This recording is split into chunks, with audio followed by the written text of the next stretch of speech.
여러분은 혹시 누군가의 무례한 질문에 어떻게 대응해야 할지 고민했던 적이 있으신가요? 살다 보면 예기치 않게 불쾌한 질문을 받는 순간들이 종종 있습니다. 예를 들어, 오랜만에 만난 지인이 아직도 운전하세요? 이제 그만두셔야 하지 않나요? 라거나 가족 모임에서 왜 요즘은 예전처럼 기억을 못 하시는 것 같아요? 와 같은 질문을 던질 때 당황하거나 불쾌해지는 경우가 많죠. 이런 순간들에 우리는 감정이 쉽게 흔들리고 불편함을 느끼기 마련입니다. 하지만 이렇게 불쾌한 상황에서도 어떻게 우아하게 대처하고 오히려 상황을 내 마음대로 이끌어가려면 어떻게 해야 할까요? 안녕하세요. 황혼의 지혜 채널에 방문해 주셔서 감사드립니다. 저는 여러분께 인생의 황혼에서 깨달은 지혜를 나누는 황 박사입니다. 사람들과의 관계에서 무례한 질문을 받았을 때 대처 방법에 따라 그 순간의 분위기뿐만 아니라 앞으로의 관계까지도 달라질 수 있습니다. 누군가의 의도치 않은 무례함이나 의도적인 공격에 흔들리지 않고 상황을 유연하게 넘기며 지혜롭게 대처하는 방법이 있다면 우리의 삶이 얼마나 여유로워질까요? 오늘은 그런 무례한 질문들을 멋지게 받아치는 5가지 방법에 대해 깊이 있는 이야기를 나눠보려 합니다. 뒤로 갈수록 더 중요한 내용을 설명드리니 끝까지 집중해서 들어주세요. 이 5가지 방법을 잘 숙지하시면 여러분은 어떤 상황에서도 침착함과 여유를 잃지 않으며 상대방에게도 예의를 지키면서도 당당함을 유지할 수 있을 것입니다. 그럼 지금부터 시작해 보겠습니다. 첫 번째, 실망한 듯 단호하게 대처해야 합니다. 나이가 들수록 무례한 질문을 받았을 때 감정적으로 반응하기보다는 실망감을 드러내며 단호한 태도로 대응하는 것이 중요합니다. 이렇게 하면 상대방은 자신의 질문이 부적절했음을 자연스럽게 깨닫고 대화에서 빠져나갈 구멍이 없어집니다. 예를 들어, 누군가가 아직도 손주 안 돌보고 그냥 쉬세요? 라고 물을 때 그렇게 안 봤는데 은근히 말을 거칠게 하시네요? 라고 답하는 것입니다. 이처럼 상대방이 무례한 질문을 던질 때 그에 대한 실망감을 명확히 표현함으로써 상대방이 자신의 행동을 되돌아보게 할 수 있습니다. 이런 방식은 내가 감정적으로 상처받은 모습을 보이기보다는 나 자신을 지키며 단호하게 대응하는 자세를 보여줍니다. 이러한 대응은 단순히 상대방에게 경고하는 것이 아니라 내가 내 삶을 스스로 주도하고 있다는 메시지를 전달하는 것입니다. 이는 나이가 들수록 더욱 중요해집니다. 타인이 내 삶에 대해 부당하게 평가하거나 간섭하려 할 때 우리는 단호한 태도로 우리의 가치를 지켜야 합니다. 단호하면서도 품위 있는 태도를 유지하는 것이야말로 상대방의 무례를 차단하고 나 자신을 존중하는 첫걸음입니다. 게다가 이러한 단호함은 타인에게 명확한 경계를 설정하는 역할도 합니다. 내가 허용하지 않는 선을 명확하게 표현함으로써 상대방은 다시는 그 선을 넘지 않도록 신중하게 생각하게 됩니다. 이는 곧 내 자신을 지키기 위한 보호막이자 타인이 나를 쉽게 다루지 못하게 만드는 중요한 요소입니다. 또한 이러한 태도는 나 자신에 대한 존중을 기반으로 하고 있기 때문에 주변 사람들에게도 나를 더 존중하게 만드는 결과를 가져옵니다. 더 나아가 이러한 단호함은 내가 나 자신을 어떻게 대우하는지를 보여주는 중요한 신호가 됩니다. 내가 나를 소중히 여기고 스스로의 삶에 대한 주체성을 잃지 않는다면 타인도 그에 맞춰 나를 존중하게 됩니다. 두 번째, 유머로 분위기를 부드럽게 만들어야 합니다. 유머는 무례한 질문을 받았을 때 상황을 가볍게 넘기면서도 분위기를 유쾌하게 전환하는 매우 효과적인 도구입니다. 예를 들어, 누군가가 아직도 그 나이에 그런 일을 하고 계세요?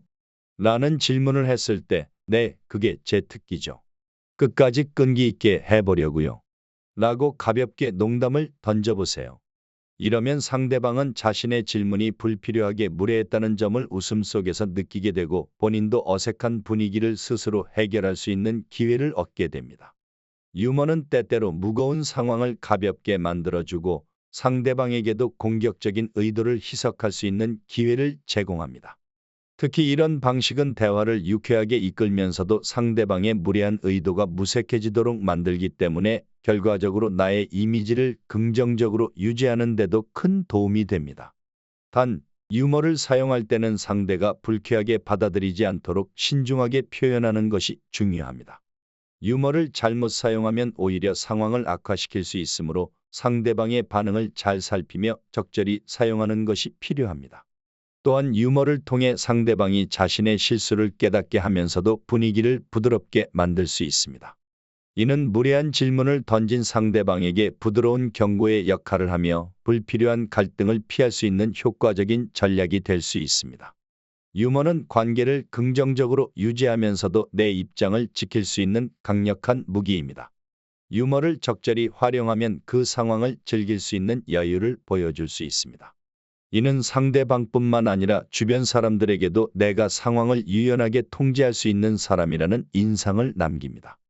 유머가 가진 힘은 사람들을 연결하고 긴장을 풀게 만들며 이를 통해 상대와의 관계를 더욱 원활하게 이어갈 수 있게 합니다. 따라서 유머는 단순한 도구가 아니라 인간관계를 매끄럽게 만드는 윤활유 같은 존재입니다. 또한 유머를 통해 우리는 자신의 불편한 감정을 효과적으로 표현하면서도 상대방에게 긍정적인 메시지를 전달할 수 있습니다. 이는 상대에게 내가 단순히 방어적이거나 공격적인 태도를 취하는 것이 아님을 알리는 신호가 되며 결과적으로 더 건강한 대화로 이어지게 합니다. 세 번째, 질문의 의도를 되짚어 상대를 당황하게 만들어야 합니다. 상대의 질문이 무례하다고 느껴질 때 그 질문의 의도를 명확히 하는 것 또한 효과적인 대처법입니다. 무례한 질문을 받았을 때 단순히 방어적인 태도로 나서기보다 그 질문의 의미나 의도를 되묻는 방식은 상대방에게 자신의 질문이 얼마나 부적절했는지를 깨닫게 합니다. 예를 들어, 누군가가 왜 그렇게 나이 들어 보여요? 라고 말하면 그렇게 말씀하신 이유가 궁금한데 어떤 점에서 그렇게 느끼셨나요? 라고 되묻는 것은 상대방에게 자신의 발언을 돌아보게 하는 강력한 도구가 될 수 있습니다. 이 방법은 내가 단순히 상처받은 사람으로 비치지 않도록 하며 오히려 상황을 통제하는 능력 있는 사람으로 보여지게 만듭니다. 질문의 의도를 명확히 하는 것은 대화의 흐름을 바꾸고 상대가 무례한 질문을 던지는 것을 쉽게 멈추게 하는 강력한 기술입니다. 또한 이러한 방식은 상대방에게 그들의 발언이 왜 부적절했는지 스스로 생각할 시간을 주기 때문에 이후에 더 신중한 태도를 취하게 만드는 데 도움을 줍니다. 이 접근은 상대방에게 자신의 말이 타인에게 미치는 영향을 깨닫게 하여 이후의 대화에서 더 신중하게 행동하도록 유도하는 효과가 있습니다.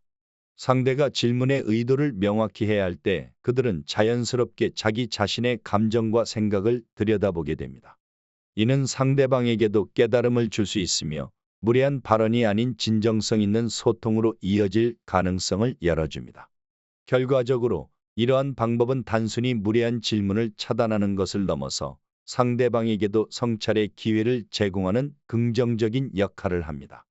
또한 이러한 대처는 상대방이 나를 함부로 대하지 못하게 하는 경고의 의미를 지니고 있으며 이후 대화에서도 서로에 대한 존중이 더 깊어질 수 있는 기회를 제공합니다. 상대방은 이러한 경험을 통해 나와의 대화에서 좀 더 성숙하고 신중한 태도를 취하게 됩니다. 이는 궁극적으로 우리의 관계를 긍정적으로 변화시키며 상대방이 나를 존중하는 태도를 가지도록 만들어줍니다. 네 번째, 입장을 바꿔 맞받아쳐야 합니다. 상대의 무례한 질문에 효과적으로 대응하는 또 다른 방법은 그 질문을 거꾸로 돌려서 상대에게 되묻는 것입니다. 이렇게 함으로써 상대가 자신의 행동이 얼마나 무례했는지를 스스로 깨닫게 만들 수 있습니다. 예를 들어, 누군가가 아직도 혼자서 다니세요? 불편하지 않으세요? 라고 말한다면 그렇게 말씀하시는 걸 보면 혹시 혼자 다니는 게 불편하신가요? 라고 차분하게 되묻는 것입니다. 이런 대답은 상대가 자신의 질문이 얼마나 공격적이었는지 깨닫게 만들 뿐만 아니라 상대가 자신의 말과 행동을 돌아보게 하는 기회를 제공합니다. 이 방법은 상대가 나를 시험하거나 불쾌한 반응을 끌어내기 위해 던진 질문이라 하더라도 이렇게 되묻는 태도는 대화의 흐름을 내가 원하는 방향으로 바꾸는 데 큰 도움이 됩니다. 상대는 그 질문이 대화를 더 나아지게 하는데 전혀 도움이 되지 않았음을 느끼게 되며 이후의 대화에서도 신중한 태도를 취하게 됩니다. 이는 단순히 방어적인 반응이 아니라 상대방이 스스로의 말에 대해 생각하게 만들고 나아가 상대의 태도를 변화시키는 긍정적인 효과를 가져옵니다. 또한 입장을 바꿔 맞받아치는 것은 상대의 무례한 발언을 논리적으로 되돌려주는 것에 가깝습니다. 상대방이 던진 공격적인 질문을 같은 방식으로 되돌려주는 것은 그들에게 같은 경험을 하게 하여 자신이 한 말이 얼마나 불편했는지를 직접 느끼게 만듭니다. 이는 무례함에 대한 경각심을 심어주는 동시에 대화를 좀 더 균형 있게 만들 수 있는 강력한 도구입니다. 입장을 바꾸어 되묻는 것은 단순히 상대를 당황하게 만드는 것을 넘어 상대가 자신의 태도를 재평가할 기회를 제공합니다. 상대방이 자신의 발언이 나에게 미치는 영향을 직접 느끼게 되면 이후에는 같은 실수를 반복하지 않게 됩니다. 이는 상대방과의 대화를 더욱 성숙하게 만들어주며 상대방이 나에 대해 더 많은 존중을 가지도록 유도하는 긍정적인 결과를 낳습니다. 나아가 이러한 대처 방식은 상대방이 무례한 행동을 다시 고려하게 만드는 계기가 되어 결과적으로 상대와의 관계가 더 성숙하고 상호 존중으로 가득 찬 방향으로 나아가게 됩니다. 이는 상대방과의 관계에서 균형을 찾고 서로가 동등한 위치에서 대화할 수 있는 기반을 마련해 줍니다. 다섯 번째, 침묵의 힘을 이용해야 합니다. 모든 질문에 반응할 필요는 없습니다. 때로는 침묵이 가장 강력한 무기가 될 수 있으며 특히 무례한 질문일수록 침묵으로 대응하는 것이 효과적입니다. 예를 들어 누군가가 왜 이렇게 나이 들어 보이세요? 라고 묻는다면 그저 미소를 지으며 침묵하는 것도 하나의 방법입니다. 이처럼 상대의 말에 아무런 반응을 하지 않음으로써 상대는 자신이 한 질문이 부적절했음을 스스로 인식하게 됩니다. 침묵은 단순히 무대응이 아닙니다. 때로는 말을 하지 않음으로써 상대에게 강력한 압박감을 줄 수 있으며 내가 이 대화를 주도하고 있다는 것을 은연중에 드러낼 수 있는 방법입니다. 이렇게 침묵을 유지함으로써 상대가 자신이 저지른 실수를 스스로 돌아볼 수 있는 기회를 제공할 수 있습니다. 또한 침묵은 그 순간의 긴장감을 높여 상대가 다음번에는 좀 더 조심스럽게 행동하게 만듭니다. 침묵은 상대가 기대하는 반응을 주지 않음으로써 그들의 공격적인 의도가 무산되도록 만듭니다. 이는 나의 감정적 안정감을 유지하며 상대방에게 내가 이 상황을 충분히 통제하고 있음을 보여주는 강력한 신호가 될 수 있습니다. 침묵을 통해 상대방이 자신의 행동을 반성하게 하고 다음에는 더욱 신중하게 행동하도록 유도하는 것은 매우 효과적인 대처법입니다. 또한 침묵은 나의 감정을 보호하는 데도 큰 역할을 합니다. 때로는 말로 표현하는 것이 오히려 상황을 복잡하게 만들 수 있습니다. 침묵을 통해 나는 내 감정을 지키고 상황을 더욱 차분하게 바라볼 수 있게 됩니다. 이는 나 자신에게도 여유를 주며 상대방이 나를 존중하도록 만드는 중요한 방식입니다. 침묵은 단순한 방어가 아닌 상황을 지혜롭게 통제하는 강력한 전략이 될 수 있습니다. 더불어 침묵은 상대방에게 나의 반응을 예측할 수 없게 만들어 그들이 경솔한 발언을 반복하지 않도록 예방하는 역할도 합니다.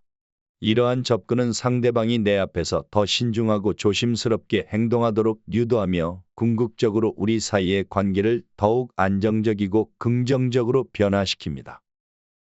지금까지 무례한 질문에 멋지게 대처하는 5가지 방법을 알아보았습니다. 이러한 방법들을 통해 우리는 불편한 상황에서도 여유와 지혜를 잃지 않고 품격 있는 대처를 할 수 있습니다.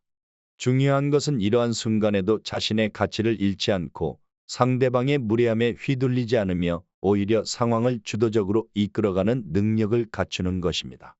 사람들과의 관계에서 일어날 수 있는 불쾌한 순간을 지혜롭게 대처하는 법을 익히면 우리의 일상은 훨씬 더 편안해질 것입니다.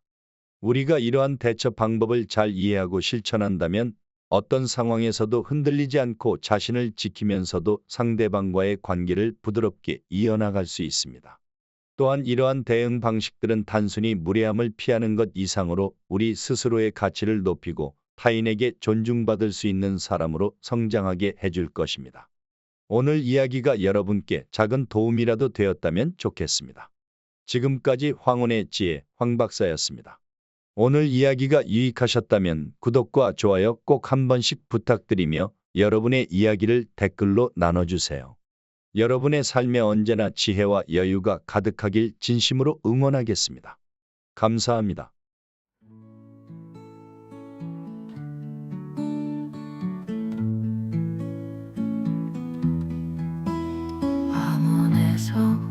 깨달은 지혜를 전해요. 황혼의 지혜, 황각사